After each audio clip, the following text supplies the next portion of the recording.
Hey, Mark Safe again, and in this lesson, we're going to talk about one of the most effective bluffing techniques you can use, floating. Floating is most commonly used against just a single opponent, and the key to making this play work is having position in the hand. For example, let's say you're holding pocket kings and bet out on a board of ace-10-3.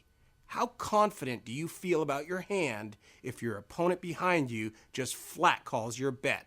Not very, right? And by just calling your bet on the flop instead of raising, it's very likely that your opponent will be able to take the pot away from you if you check and he bets the turn. That's what floating is all about. What makes floating even more attractive is the fact that it's an inexpensive and cost-effective way to bluff.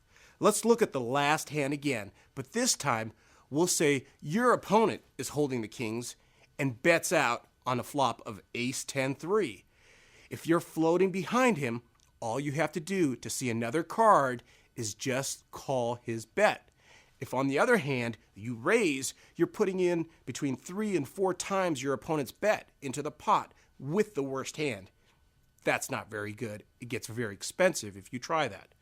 But if your opponent checks the turn after you've called, you have a good chance of winning the pot with a bet.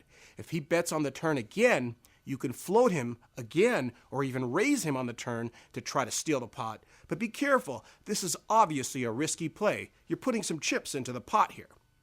Either way, by just calling instead of raising on the flop, chances are you'll get to see 2 streets instead of 1, which means you're getting twice as much information for less money.